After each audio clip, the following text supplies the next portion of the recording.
If you found this channel, you might be going through something that few people can even imagine. Benzodiazepine withdrawal can feel like the end of everything you knew.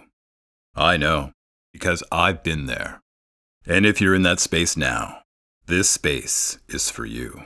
This isn't therapy. It isn't medical advice. What I share here is lived experience, research, and the truth that most people, even doctors, don't talk about.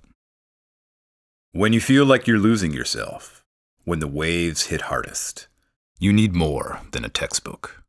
You need a voice that understands. And that's what this channel is, a place to hold on and to remember that healing is happening, even if it feels impossible. Welcome to Through the Waves. Let's begin.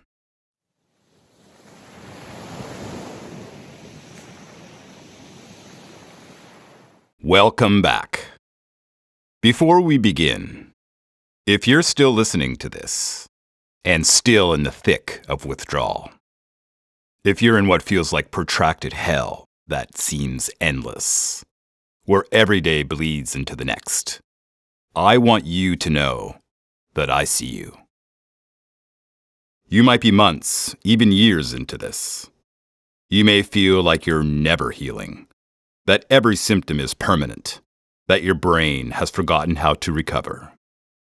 If you were on benzodiazepines for a long time, especially at high doses, I understand your situation feels different.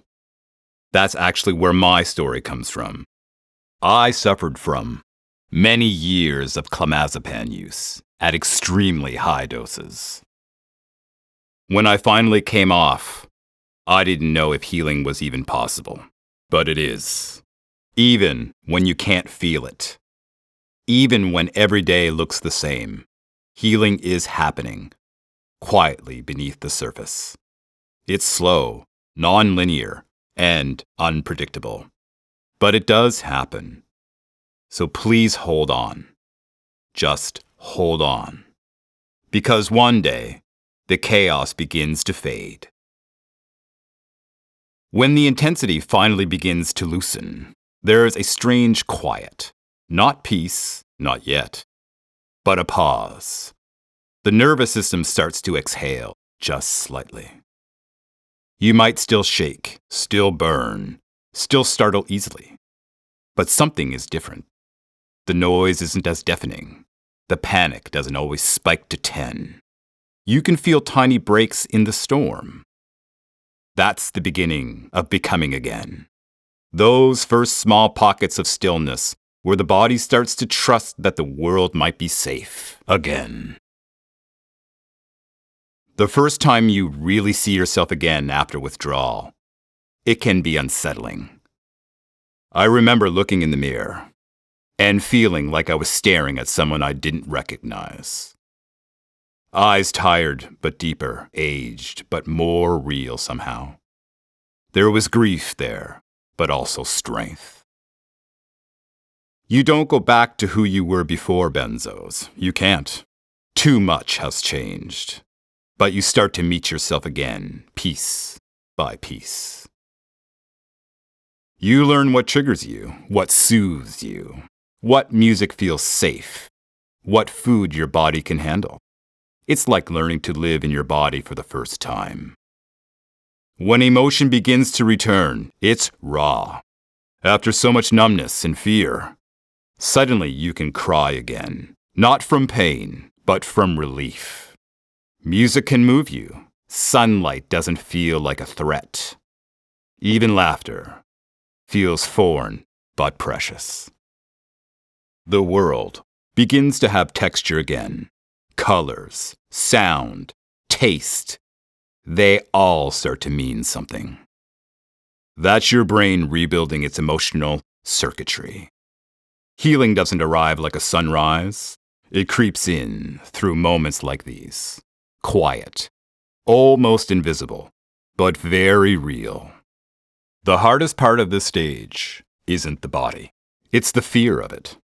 When your body has been a source of terror for so long, trusting it again takes time. A racing heart still sparks panic, even when it's normal. A random muscle twitch still feels like danger. But slowly, your brain starts to understand. This isn't the storm anymore. That peace doesn't mean it's just the calm before another collapse. That's real healing. The nervous system learning safety once again. After isolation comes reconnection. Withdrawal strips you down to silence. But from that silence, new connections form. You stop seeking surface-level comfort and start craving depth. Real conversation, quiet company, shared humanity. The people who remain are the ones who appear during this stage, are often those who understand pain without needing it explained. You find community not in numbers, but in truth. You become sensitive to authenticity. You recognize it because you've had to live it. Then begins the flicker, the creative spark. At first, it's faint. Maybe you pick up an instrument again. Maybe you write a few lines. Maybe you sit in silence and imagine what you might create someday when your hands stop trembling. For me, music came back slowly. Sound had been unbearable for so long, but eventually it became medicine again. The same nervous system that once trembled in terror began to channel emotion into creation. That's when healing starts to feel real, when you can make something again. Creativity is proof of life. It's the nervous system expressing that it's not only surviving anymore, it's living. You don't return to who you were before withdrawal. You become something new. Someone who sees fragility as part of strength. Someone who values stillness, authenticity, and peace. Someone who knows that survival is sacred. You may still have symptoms. You may still get waves. But they no longer define you. They no longer own you. You become softer but stronger, more aware but less afraid. You understand the cost of peace, and you don't take it for granted. Healing doesn't erase what happened, it transforms it. And that transformation becomes your power, your story, your offering to others who are still lost in the storm. In the next episode, we'll explore what comes next. How to move beyond survival, find purpose, and begin to help others heal. Because surviving withdrawal isn't the end. It's the beginning of who you're truly becoming.